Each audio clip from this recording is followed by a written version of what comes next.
우리 하나님 말씀 보시겠습니다. 야고보서 5장 1절에서부터 6절까지의 말씀입니다. 야고보서 5장 1절에서부터 6절까지의 말씀 제가 봉독하겠습니다. 들으라 부한 자들아, 너희에게 이 말 고생으로 말미암아 울고 통곡하라. 너희 재물은 썩었고 너희 옷은 좀 먹었으며 너희 금과 은은 녹이 슬었으니 이 녹이 너희에게 증거가 되며 불같이 너희 살을 먹으리라. 너희가 말세에 재물을 쌓았도다.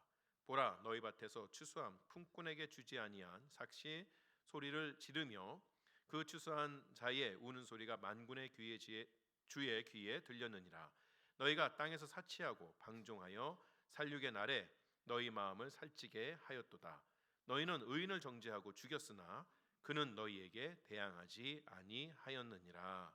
아멘. 크리스마스가 다가오고 있습니다. 여러분들은 크리스마스가 되면 어떤 생각부터 먼저 하시나요? 크리스마스라는 것이 여러분에게 즐거움으로 다가오나요? 아니면은 크리스마스라는 것이 여러분에게 부담으로 다가오나요?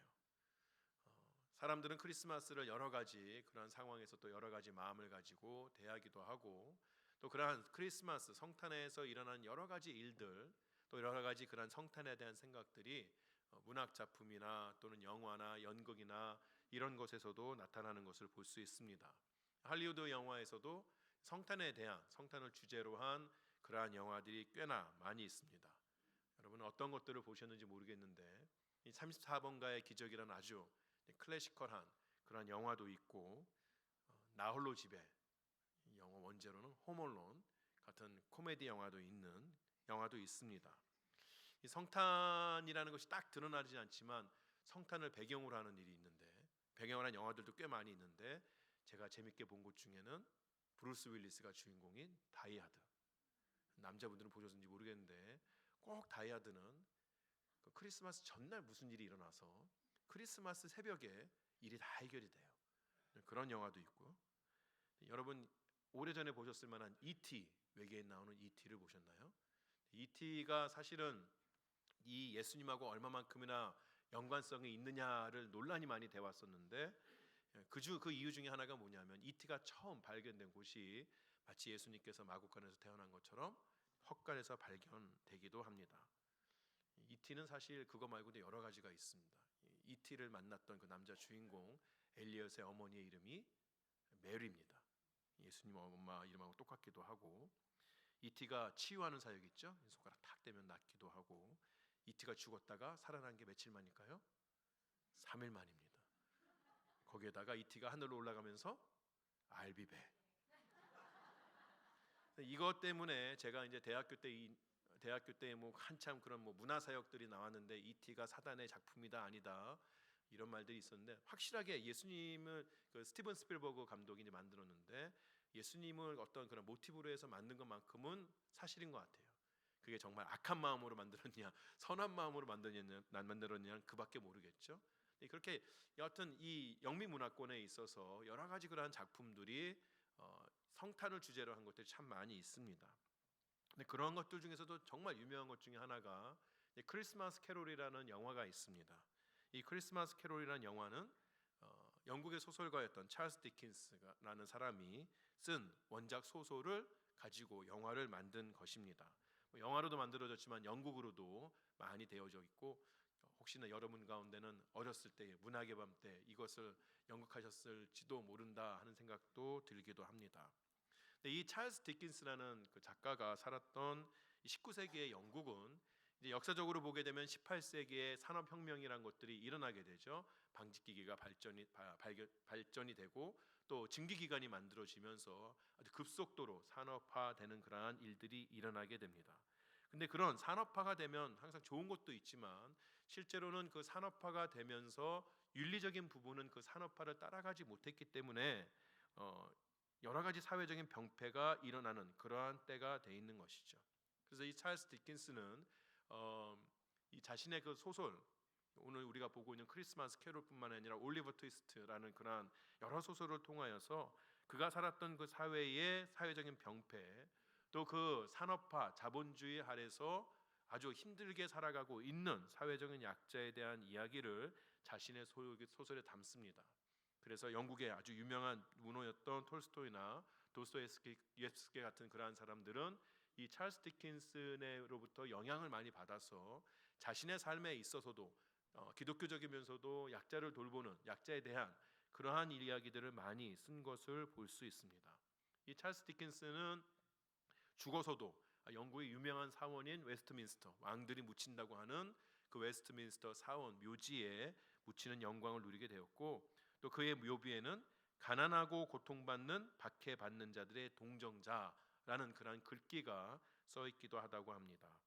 이런 그 찰스 디킨슨이라는 사람이 그 당시 자기가 갖고 있던 생각들이 오늘 보고 있는 크리스마스 캐롤에도 분명하게 나타나게 됩니다. 크리스마스 캐롤의 주인공은 우리가 한 번쯤 들어봤을 만한 스크루지 영감인 것이죠. 스크루지라는 사람인데, 이 사람은 아주 돈에 욕심이 많은 그러한 고리대금을 하는 사람입니다.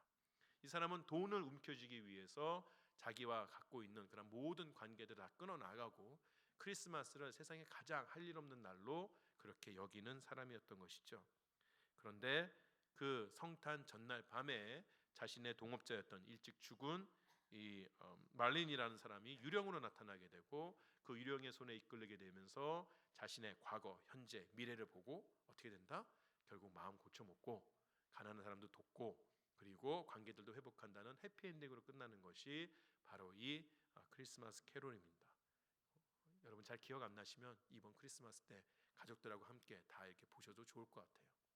사실 오늘 제가 읽어드렸던 이 야고보서 5장 1절부터 6절까지의 말씀은 이 영화 하나 보면 제가 설교하는 것만큼이나 잘 이해가 될 만한, 우리 이렇게 살아야 되는구나, 그러한 영화이기도 합니다. 그렇다고 해서 제가 지금 설교를 마치고 내려갈 수는 없고요. 영화 보세요, 알아서 하세요, 그럴 수는 없고요. 오늘 이제 이 어떤 재물에 대한 것, 우리가 예수 믿는 사람 그리고 이 재물 어떠한 관계를 가져야 하는가, 하나님께서 우리에게 재물을 주셨을 때 우리는 그 재물을 어떻게 생각해야 하는가를 오늘 본문에서 야고보가 우리에게 이야기해 줍니다. 먼저 우리가 가장 생각해야 할 것은 성경은 돈이나 재물에 대해서 어떻게 생각하느냐를 간단하게 살펴볼 필요가 있습니다. 성경은 재물 자체를 부정하다고 이야기하지 않습니다. 죄악스럽게 여기지 않는다는 이야기입니다. 또한 재물을 많이 가지는 것도 그냥 무조건 나쁜 것이라고 말하지 않습니다. 오히려 성경에 나오는 많은 이들이 부자로 살았습니다. 가장 대표적인 예가 바로 아브라함입니다. 아브라함이 자신의 그 고향을 떠나서 알지 못하는 땅으로 왔지만 빈털터리로 온 것이 아니었어요. 꽤 많은 재산을 이끌고 왔던 그러한 사람이고 그의 평생을 부자로 살았던 사람입니다. 또 구약에서는 하나님께서 어떤 사람에게 또는 어떤 나라에게 복을 주신다는 것을 표현하게 될 때에 장수를 누리게 한다거나 또는 그 땅 또 그 가정의 그 사람에게 많은 부요함이 주어졌다는 것, 그것으로 표현하기도 하죠. 잠언 10장 22절을 보게 되면 여호와께서 복을 주심으로 사람으로 부하게 하시고 근심을 겸하여 주지 아니하시느니라, 이런 말이 적혀 있기도 합니다. 그러니 우리는 우리가 열심히 일해서 얻은 그런 노동의 대가, 그것을 쥐고 있는 것을 부끄러워해서는 안 된다는 것이죠. 누군가 부자가 되었다는 것이 악한 것이라고 함부로 얘기할 수도 없는 것입니다.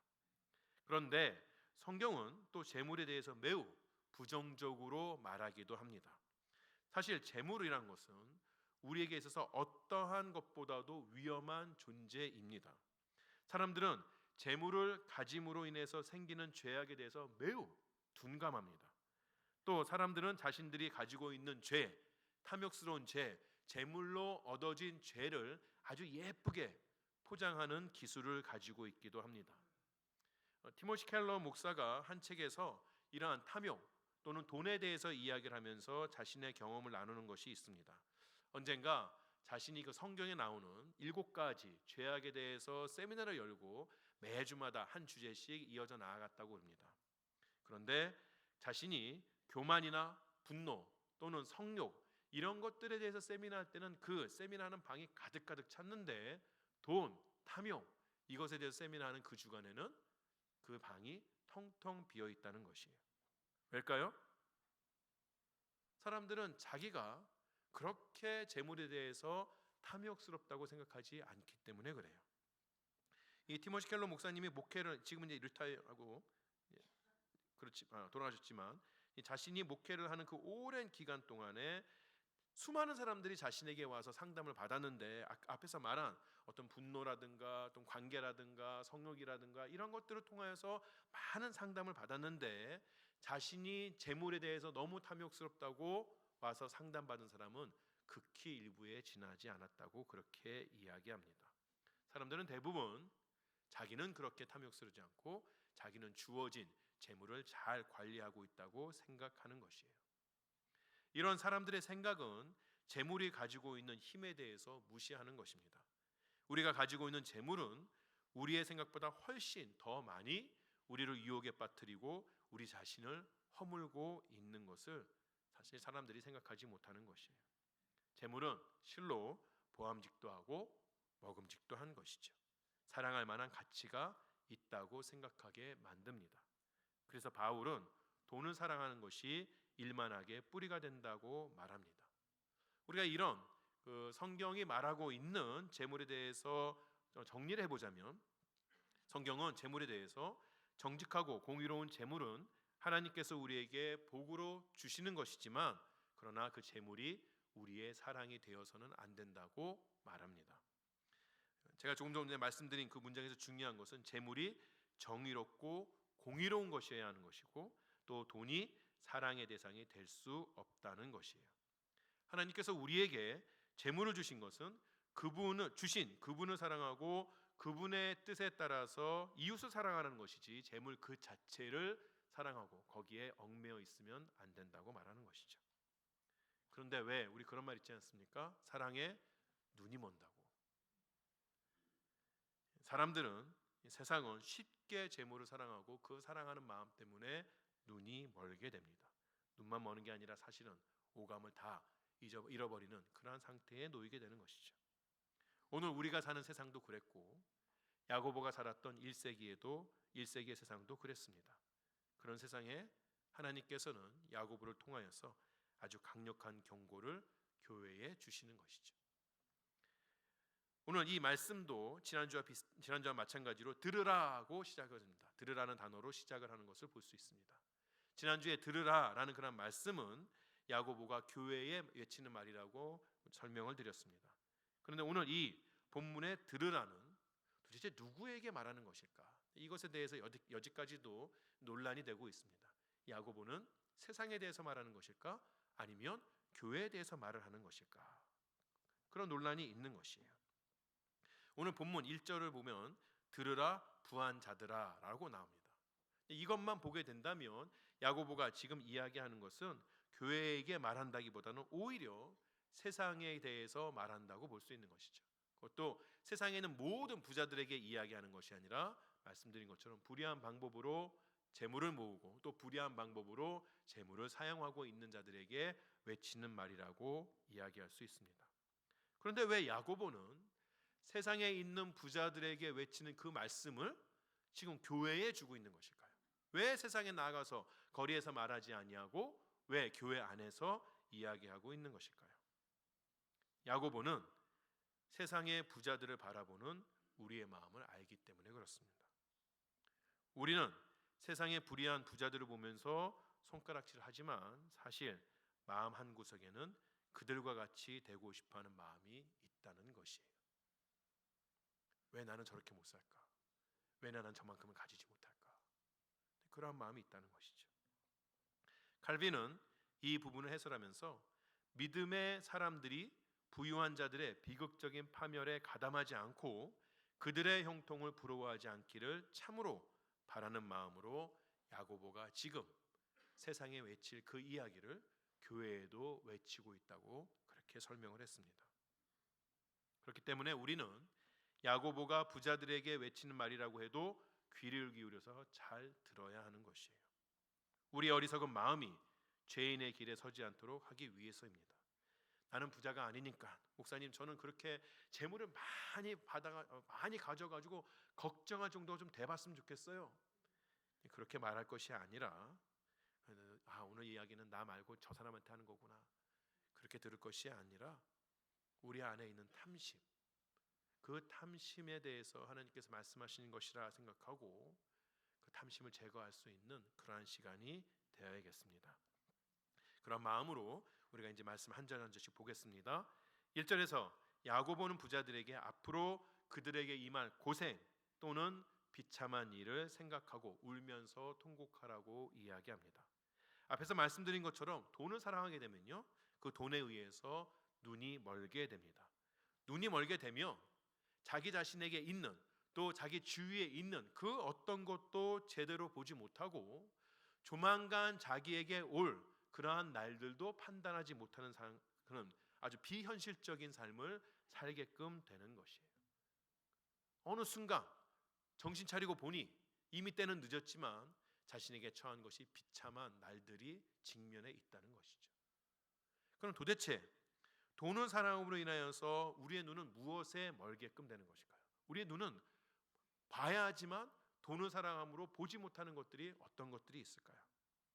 가장 먼저 재물에 눈이 멀면 그 재물들이 가지고 있는 진정한 가치를 보지 못합니다.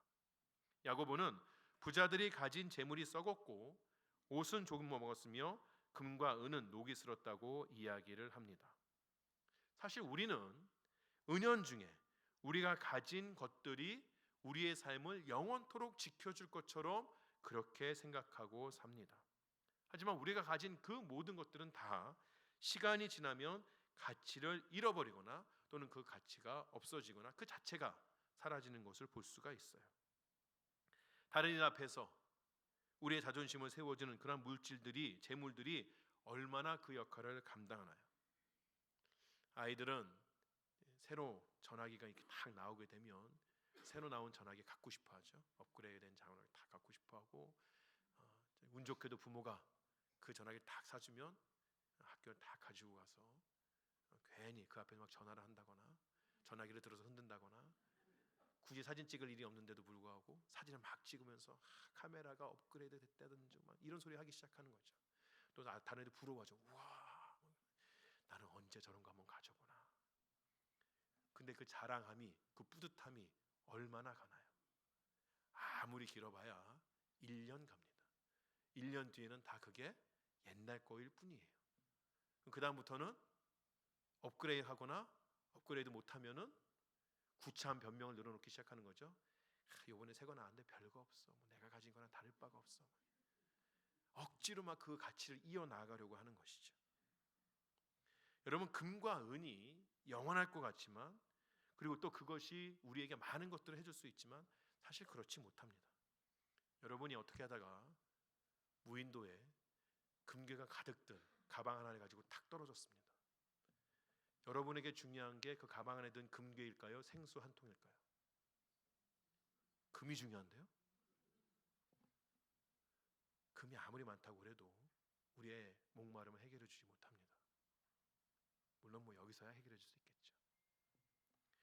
우리에게 있어서 아무리 좋은 재물이라 할지라도 우리 인생의 모든 것들 다 해결하는 것이 아닙니다. 근데 우리는 그렇게 생각한다는 것이에요. 가치를 착각하고 있다는 것이죠. 우리가 가진 재물의 가치는 사실 우리가 생각하는 것보다 더 보잘것이 없습니다. 사람들이 그러죠. 자본주의 사회에서 돈으로 무엇이든 할 수 있다. 돈이면 내 앞에 모든 사람들이 다 굽신굽신거리고, 돈이면 내 앞에 모든 사람들이 다 모인다. 정말 그것이 돈으로 관계를 사는 것일까요? 사람들의 마음을 사는 것일까요? 한순간에 없어질 신기루마에 불과하지 않습니까? 돈으로 하지 못하는 것들이 상당히 많이 있다는 것을 우리는 잊어서는 안 되는 것이죠. 두 번째로, 재물에 눈이 멀면 이웃의 필요를 보지 못합니다. 지금 여기 나오는 부자는 재물이 썩을 때까지 쌓아놓습니다. 분명 재물이 썩고 금과 은이 녹이 쓰는 그 시간 사이에 이 부자 주위에는 오늘의 필요를 채우지 못해서 힘들어하는 그러한 이웃들이 있었을 것이에요. 하지만 이 부자는 재물에 눈이 멀어서 그 사람들의 필요가 보이지 않는 것이죠. 부자는 예수님의 비유에 나오는 것처럼 자신의 창고를 더 만들어서 더 많이 쌓아놓을, 그래서 천년만년 살 것처럼 그렇게 생각할 뿐이지 이웃을 도울 마음이 없습니다. 이것은 재물을 가지고 적절하게 사용하라는 예수님의 가르침과 반대되는 모습이에요. 누가복음 12장 33절에 이렇게 이야기합니다. 너희 소유를 팔아서 구제하여 낡아지지 아니하는 배낭을 만들라. 곧 하늘에 둔 바 다함이 없는 보물이니 거기는 도둑도 가까이 하는 일이 없고 좀도 먹는 일이 없느니라.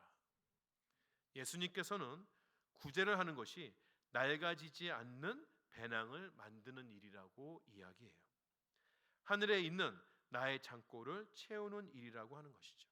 내가 내 주위에 필요를 가지고 있는 그 이웃에게 나의 것을 내어놓는 것은 내 품에서, 내 손에서 나의 어떤 것이 없어지는 것이 아니라 사실은 하늘에 있는 나의 창고가 더 쌓아져가고 채워져 가는 것이라고 예수님이 말씀하고 있다는 것이에요. 우리는 우리의 창고에 있는 재물이 썩어 없어질 때까지, 금과 은에 녹이 슬 때까지 쌓아놓아서는 안 되는 것이죠. 흘려보내는 것이 하나님에게서 계속해서 복을 받는 비결입니다. 흘려보내지 않으면 썩어서 하나님의 것도 받지 못하는 것이에요. 여러분, 하나님으로부터 매일마다 풍성한 복을 받기를 원하십니까? 그러거나 말거나 가진 것이 충분해서 하나님 복 없어도 살 것 같으십니까? 헷갈리세요? 다시 한번 여쭤보죠. 매일마다 주님께서 주시는 풍성한 복을 받고 살기를 원하십니까? 그러면은 우리가 가진 것을 흘려보낼 수 있어야 합니다. 우리는 그렇게 흘려보내고 있습니까? 누구에게 흘려보내고 있습니까? 한참 연말이죠. 여러 가지 일들이 있는데 연말 되면 안 하던 사람들도 그래도 주위에 있는 사람도 돌아보는 때가 되기도 합니다. 예수를 믿는 사람이라면 올 한 해에 주님께서 우리에게 주신 복을 세워보면서 우리가 가지고 있는 것들을 주위에 필요한 사람들에게 나눠줄 수 있는 넉넉함이 있어야겠습니다. 아멘 하시거나 말거나. 세 번째로 재물에 눈이 멀면 하나님의 시계를 보지 못합니다. 부자는 지금 재물을 쌓고 있는데 언제 재물을 쌓고 있습니까? 말세에 재물을 쌓고 있습니다. 여러분, 여러분에게 100만 불이 어느 날 갑자기 툭 떨어졌는데 슬프게도 여러분이 그 100만 불을 쓸 시간이 1년밖에 남지 않았어요. 그럼 어떻게 하시겠어요? 내가 지금 당장 이 100만 불을 어떻게 할지 모르겠으니 미래를 위해서 은행에 가가지고 1년짜리 CD를 딱 열어가지고 거기 100만 불 딱 넣어놔야지. 그런 사람이 있을까요? 1년 동안 그 돈을 은행에 묵혀둔 사람이 있을까요? 아무도 없죠. 그 100만 불을 어떻게 쓰는가 잘 써보려고 너무너무 바쁘겠죠. 그동안 안 해봤던 거, 못 해봤던 거 다 해보려고 하고, 그래도 예수 믿는 사람이 양심은 있어서 내가 하늘나라 가게 되면 하나님 좋아하시는 일이 뭘까 생각해가지고 또 거기에 돈을 쓰기도 하고, 여하튼 그 돈을 쓰기 위해서 너무너무도 바쁠 겁니다. 근데 이 지금 부자는 재물을 쌓아두고 있어요. 자신의 창고에서 썩어가는 냄새가 진동을 하는데 쌓아두고 또 쌓아둡니다. 그는 마치 이 세상에서 천년 만년 살 수 있는 것처럼 그렇게 행동한다는 것이에요. 마치 이 세상의 재물을 가지고 천국까지 갈 수 있는 것처럼 그렇게 살아가고 있다는 것이에요. 알렉 모티어라는 그런 사람은 이 부자가 하나님을 만나게 되었을 때 차라리 그의 창고가 비어있는 것이 낫겠다고 말을 합니다. 그때가 되었을 때에, 이 부자가 하나님을 만나게 되었을 때에 그의 창고에 있는 재물은 그의 성실함과 검소함을 대변해 주는 것이 아니고 그의 이기적인 마음과 인색한 마음을 드러내어서 심판의 이유가 될 뿐이라는 것이에요. 야고보는 오늘 이 5장 3절 후반에서 쌓아놓은 재물이 심판의 증거가 되어서 우리를 태우는 불과 같이 될 것이라고 그렇게 말하는 것이죠. 마태복음 25장에 보게 되면 달란트의 비유가 나옵니다. 주인이 먼 길을 떠나면서 자신의 종들에게 달란트, 큰 돈을 맡깁니다. 다른 종들 5달란트 받은 사람, 2달란트 받은 사람들은 주인이 떠나 있는 그 시간 동안에 열심히 일을 해가지고 이윤을 남겼는데 1달란트 받은 사람은 어떻게 했죠? 땅을 파서 묻어버립니다. 그리고 주인이 돌아왔을 때에 그것을 다시 꺼내서 주인에게 줍니다. 이 종이 생각했던 것은 무엇일까요? 내가 이 주인한테 칭찬은 못 받을지언정 욕은 먹지 않겠구나. 왜죠? 적어도 원금은 돌려주었기 때문에 그런 것이죠. 그런데 돌아와서 이 1달란트 받은 주인은 종을 향하여서 악하고 게으르다고 이야기합니다. 주인에게서 돈을 받은 종들에게는 그것을 잘 사용할 의무가 있었던 것이에요. 우리가 열심히 일해서 재물을 얻게 되었을 때에 그 재물은 우리의 열심과 노력에 얻은 결과라고 말할 수 있는 것이죠. 그러나 근본적으로는 하나님께서 우리의 손에 쥐어주신 것입니다. 우리가 아무리 열심히 일했다고 해도 우리의 삶을 돌보시는 하나님의 손길이 아니라면 우리는 원하는 열매를 거둘 수가 없는 것이에요. 우리 손에 쥔 모든 것들은, 우리 창고에 들어있는 모든 것들은 그저 내가 열심히 일했기 때문에만 거둬들이는 것이 아니라 하나님께서 그 모든 것들을 지켜주시고 인도하셨기 때문에 그 모든 것들이 내 손에 쥐어진 것이에요. 하나님께서 우리에게 그런 은혜를 주셨을 때에 우리는 그 재물들을 잘 사용해야 하는 의무를 함께 받은 것입니다. 사람들은 우리 집의 크기나 은행의 잔고를 가지고 우리의 삶을 판단합니다. 우리가 얼마나 잘 살았는지, 우리가 얼마나 삶을 잘 영위하고 있는지를 판단하게끔 되는 것이에요. 하지만 우리가 이 땅에서 모든 삶을 마치고 하나님을 만나 뵙게 될 때에 하나님은 우리 집의 크기라든가 은행 잔고에 있는 돈의 액수를 보는 것이 아니라 하나님께서 보시는 것은 그가 주신 것을 우리가 어떻게 이 땅 가운데서 사용했는가를 보시는 것이에요. 여러분, 우리는 우리의 시계만 보고 살면 안 됩니다. 하나님의 시계를 볼 수가 있어야 돼요. 때가 가까워오는 것을 알아야 합니다. 우리가 지금 어떻게 살고 있습니까? 천년 만년 이 땅 가운데 사는 것처럼 더 많은 창고를 재어서 더 많이 쌓아놓기를 애쓰고 있는 것인지, 아니면 하나님의 시계가 그 때가 가까움을 알고 하늘나라의 창고에 우리의 재물을 쌓아놓고 있는 것인지, 우리가 그것에 대해서 지혜로운 사람이 되어야 한다는 것이죠. 네 번째로, 재물에 눈이 멀면 정의를 보지 못합니다. 4절을 제가 다시 한번 읽겠습니다. 보라, 너희 밭에서 추수한 품꾼에게 주지 아니한 삭시 소리를 지르며 그 추수한 자의 우는 소리가 만군의 주의 귀에 들렸느니라. 이 부자는 자신에게 일한 품꾼에 마땅한 삭을 주지 않았습니다. 그는 자신이 가진 권력으로 가난한 자의 목을 빼앗고 있는 것이에요. 세상에서 그는 그렇게 자신이 가진 힘을 자랑하며 살고 있습니다. 아무 힘이 없는 품꾼들은 그저 울며 부르짖는 것밖에 할 수 없어요. 아마도 주위의 누구도 이 억울한 품꾼의 목소리에 반응하지 않을 것입니다. 왜냐하면 그들은 부자들에게 동조하고 있거나 아니면 부자들을 두려워하기 때문에 그런 것이에요.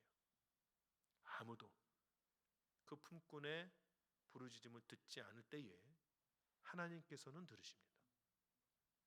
4절에 나오는 만군의 주의 귀라는 표현은 이사야서 5장 9절을 헬라어로 번역한 70인역이라는 그 성경이 있는데 그 70인역에서 가지고 온 것입니다. 이사야서 5장을 보게 되면 그 이사야서 5장에서는 포악하고 부정한 자들에 대한 하나님의 심판에 대해 말합니다. 야고보가 그곳에서부터 이 만군의 주의 귀라는 표현을 가지고 온 것은 그의 시대에도 존재하는 포악하고 부정한 부자들에 의해서 고통받는 하나님의 백성들을 위로하기 위함인 것이죠. 부자는 남의 것을 빼앗고도 아마 두 다리 잘 뻗고 편하게 잠을 자고 있을 것이에요. 하지만 가난한 품꾼의 부르짖음은 이미 최고의 법정, 즉 하나님의 법정에 항소가 되어서 재판이 진행되고 있다는 사실을 우리는 알아야 합니다. 그 법정에서는 상황이 바뀌게 됩니다. 그 법정에서 울고 부르짖는 자는 빼앗긴 품꾼이 아니고 빼앗은 부자가 되는 것이에요. 이 땅에서 남의 것을 빼앗아서 자기의 배를 불리면서 이렇게 사는 것이 세상의 방법이라고 이야기하는 그러한 자들이 그 하나님의 법정에서 울고 부르짖게 되지만 그때는 이미 늦는 것이죠. 그날이 옵니다. 안 올 것 같지만 옵니다. 반드시 옵니다. 그런데도 이 땅에 있는 부자들은 자신들이 이 땅에서 가지고 있는 재물 때문에 그것을 깨닫지 못합니다. 그들은 사치하고 방종하며 삽니다. 사치, 방종 이러한 단어들은 다 하나님께서 우리의 삶에 정해놓으신 한계가 있는데 그 한계를 넘어서는 것을 말합니다. 부자들은 그 한계를 넘어서 쾌락 즐기는 것을 서슴지 않습니다. 심지어는 그 쾌락으로부터 오는 말초적인 기쁨과 편안함을 하나님께서 주신 은혜라고 그렇게 이야기합니다. 세상의 주위에 있는 많은 사람들은 그것을 얻지 못하는데 남들이 부러워하는 그 자동차를 타고 남들이 살지 못하는 그 집에 살고 남들이 가지지 못하는 그러한 풍요로움을 누리고 사니까 나는 사람들보다 훨씬 더 하나님의 은혜를 받고 살고 있다고 그렇게 이야기한다는 것이에요. 사람들도 와 그러는 것이죠. 야 저거 봐라. 하나님이 그에게 얼마나 많은 은혜를 주셨기에 저렇게 잘 산다. 착각이고 그 마음이 하나님 앞에 판단받을 만한 것입니다. 야고보는 그들에게 사륙의 날에 대해서 이야기합니다. 여러분 상상을 해보시죠. 큰 목초지가 있습니다. 양과 소를 키우는 그 주인이 그 목초지에 쫙 이렇게 울타리를 만들어 놓고 그 울타리 안에는 푸른 초장이 쫙 깔려 있는 것이에요. 그 푸른 초장에서 풀을 뜯어먹고 있는 소와 양의 모습이 얼마나 평화롭습니까? 그렇지 않겠어요? 맑은 하늘에 여러분 달력이나 어디 그림 같은 데서 보신 거 있으시죠? 그 안에서 풀을 뜯어먹고 있는 소와 양도 너무너무 좋은 것이에요. 야, 세상에 이런 곳이 어딨냐? 그들의 마음을 살찌우고 있죠. 그런데 그 소와 양이 그 평화로운 곳에서 풀을 뜯어먹고 있을 때에 주인의 집 부엌에서 어떤 일이 있느냐? 주인이 칼을 갈고 있는 거예요. 왜? 그 양하고 소 잡으려고. 사륙의 날이 그런 겁니다. 부자는요 이 땅에서 자기가 누리는 것에 취해가지고 아유 이런 데가 어딨냐? 자기의 마음을 살찌우고 있어요. 제가 아까 말씀드렸죠? 그러나 하나님의 시계는 마지막 심판의 날이 가까움을 알려주는 것이에요. 부자는 자기가 가지고 있는 권력, 자기가 있는 재물 때문에 잘 살았다 생각하고 있지만 그러나 하나님은 심판의 죄를 하나하나 그 위에 얹고 있는 것이에요. 섬뜩한 이야기죠. 우리 모두가 다 그 섬뜩함을 느낄 수가 있어야 하는 것이에요. 바울이 데살로니가 교회의 한 말을 함께 보겠습니다. 데살로니가 전서 5장 3절에 바울이 이렇게 이야기합니다. 형제들아 때와 시기에 관하여는 너희에게 쓸 것이 없음은 주의 날이 밤에 도둑같이 이룰 줄을 너희 자신이 자세히 알기 때문이라. 그들이 평안하다 안전하다 할 그때에 임신한 여자에게 해산의 고통이 이름과 같이 멸망이 갑자기 그들에게 이르느니 결코 피하지 못하리라. 지혜로운 사람이라면 그날을 대비할 수가 있어야 하는 것입니다. 마지막으로 재물에 눈이 멀면 예수님을 보지 못합니다. 6절에 보게 되면 죽임당하는 의인이 나오게 됩니다. 부자들에게 정죄함을 당해서 죽게 되는 의인이 누구일까? 여러 가지를 이야기할 수 있죠. 야고보를 이야기하는 사람도 있습니다. 그도 역시 예수 그리스도의 그 가르침을 따르다가 순교했기 때문에 야고보다 이야기하는 사람도 있고 이 편지를 받아드는 그리고 그 예수님의 그 말씀을 쫓아 따라 살아가는 초대교회 교인이라고 이야기하는 사람들도 있습니다. 다 어느 정도 일리가 있는 말씀이다. 해석이라고 볼 수 있습니다. 그런데 여기 보면 너희에게 대항하지 않았다라는 그 야고보의 표현은 십자가에 달리신 그리스도를 생각하게 하는 것이죠. 여기에서 죽임당한 사람은 힘이 약해서 죽임당한 것이 아니라 의인이었습니다. 대항할 수 있었으나 의를 위해서 대항하지 않았던 사람이에요. 예수님의 12 제자 중에 하나였던 가룟 유다는 예수님을 따라서 사는 그 삶 동안에도 그가 회계를 맡았죠. 돈계를 맡았는데 그 돈께서 슬금슬금 돈을 꺼내었습니다. 그러더니 결국은 그 은 30 때문에 예수님을 팔게끔 됩니다. 은 30에 눈이 멀어서 자신과 3년을 함께했던 그 예수님의 본 모습을 보지 못했던 것이에요. 재물에 눈이 멀면 예수님에 대한 우리의 모든 감각이 사라집니다. 그분이 앞에 나타나셔도 그분을 볼 수가 없습니다.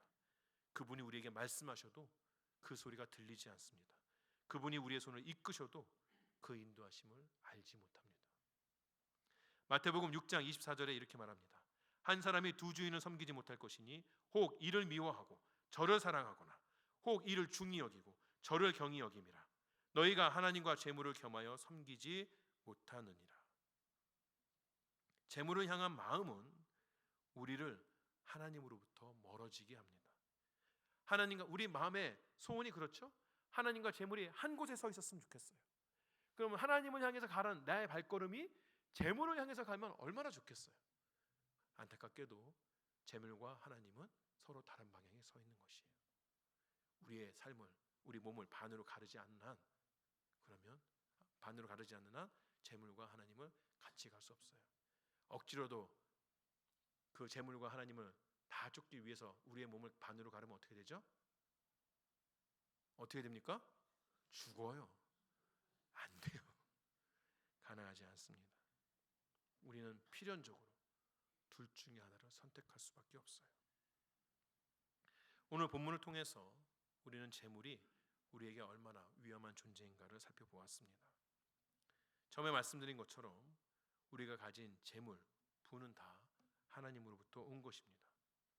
하나님 앞에서 재물을 잘 사용하는 것이 쉽지 않은 것은 분명해요. 하지만 그것이 또 하나님께서 원하시는 일입니다. 하나님께서는 이 땅에 있는 하나님의 백성들을 통하여서 이 땅에 가난하고 소외된 자들에게 필요한 것들이 공급되어지기를 원합니다. 칼빈은 하나님은 금이 낭비되거나 옷이 좀에게 먹히도록 계획하지 않으셨고 금이나 옷이 인간의 생명을 지탱하도록 의도하셨다고 이야기합니다. 하나님께서 우리에게 재물을 주어 주셨을 때 우리는 그것을 잘 사용하여서 생명을 이어나가는, 생명을 일으키는 그러한 일들을 할 수가 있어야 하는 것이죠. 사랑하는 세미한 성도 여러분, 말씀드린 것처럼 이 말씀은 어느 부자들에게만 주신 말씀이 아닙니다.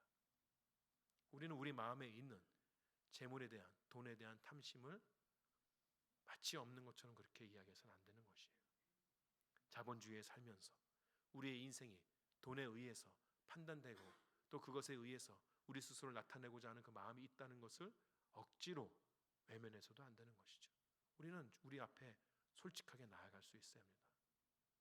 우리가 재물에 대해서 얼마나 연약하고 얼마나 우리가 세상의 기준에 쩌들어 살고 있는지를 고백할 수 있어야 하는 것이에요. 그리고 우리가 얼마나 연약해서 재물이 우리에게 다가올 때 쉽게 사랑에 빠지는 존재인가도 인정할 수 있어야 하는 것이죠. 우리의 시작은 거기부터 시작이 되는 것입니다. 아까 제가 말씀드렸는데 사치와 방종은 하나님께서 우리에게 정하신 한계를 넘어서는 것이라 그랬습니다. 문제는 뭐예요? 그 한계가 분명하게 그어지지 않다는 것이에요. 집을 100만 불짜리 사는 게 한계입니까? 200만 불짜리 사는 게 한계입니까? 예수 믿으면 차는 어디까지 살 수 있습니까? 예수 믿으면 얼마짜리 레스토랑까지는 갈 수 있습니까? 여러분 그런 생각 잘 안 해보셨는지 모르겠는데 목사 타이틀 달면 다 그런 거 생각해 볼 수밖에 없어요. 비싼 레스토랑 가는 것도 죄악시스럽고 제가 정말 한번 얘기 말씀드린 것 같은데 저희 큰아들하고 농담하다가 막 차 타고 가면서 농담 잘 하는데 그런 소리 하죠. 실없는 소리. 너 나중에 돈 벌면 아빠 뭐 해줄래? 아빠 뭐 갖고 싶은데 그 얘기를 하는데 하필이면 그 옆에 스포츠카가 하나 쫙 지나가더라고요. 야 저거 좋겠다. 1초 뒤에 부끄러움이 몰려들면서 괜히 말했다는 생각이 들고 너무 목사답지 않은 아빠인 것 같아가지고 말을 바꿨습니다. 마음은 사실 그렇지 않았지만 괜찮아. 아빠는 저거 없어도 돼. 마음에도 없는 소리를 막 하면서 다행이다 생각이 돼요. 제가 목사라는 타이틀을 달아서 재물에 대해서 늘 경계하고 나의 삶의 한계들에 대해서 깊이 묵상할 수 있는 특권이죠. 특권을 가졌다 그 생각을 합니다. 전 여러분도 그러한 특권을 가졌으면 좋겠습니다. 교회에 한참 유행했습니다. 예수 믿는 사람이 잘 살아야 예수 안 믿는 사람도 교회 보지. 그런 사람들이 오게끔 한 복음이 정말 예수께로 그 영혼을 이끈다고 생각하십니까? 교회가 화려해야 교회의 부대시설이 잘 돼 있어야 사람들이 많이 온다. 그래서 주는 복음이 무엇입니까? 그렇게 다가오는 사람들에게 우리가 가르쳐준 예수님은 어떤 예수님인가요? 교회가 좀 더 솔직할 필요가 있다고 생각합니다. 이미 우리가 너무 재물에 물이 들어서 그와 사랑에 빠져서 예수님이 말씀하셔도 그 말씀하신 길 가기를 주저주저 하고 있는, 자본주의에 물들어 있는 우리의 삶을 솔직하게 고백하는 것이 온전하게 하나님을 섬기고 온전한 마음으로 이 땅을 살아가는 성도들의 첫 걸음이라고 생각합니다. 여기 계신 많은 분들은 성적인 문제에 있어서도, 성격적인 문제에 있어서도, 근면의 문제에 있어서도 그 모든 유혹들 다 이겨나갔다 생각할 수 있습니다.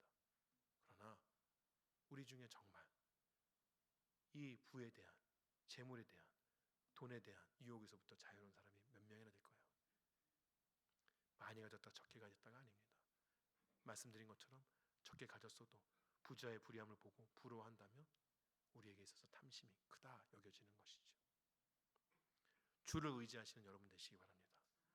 주기도문에 있습니다. 일용할 양식을 주시는 하나님이십니다. 그 하나님 함께 하심으로 인해서 감사하고 담대하고 거침없이 하나님 오늘 나에게 있는 모든 것들 다 내어놓으라 할지라도, 하필이면 오늘따라 또 찬양대가 그 찬양을 부르네요. 내게 있는 모든 것을 다 주님 앞에 내오라 할지라도, 그래서 내 오늘 가진 것들이 다 없어진다 할지라도 내일 또 나에게 일용할 양식을, 그 일용할 양식을 주시는 하나님이 계시기에 담대하게 주의 말씀을 따라서 살아가겠습니다. 고백하신 여러분 되시기를 주의 이름으로 축원합니다. 기도하시겠습니다.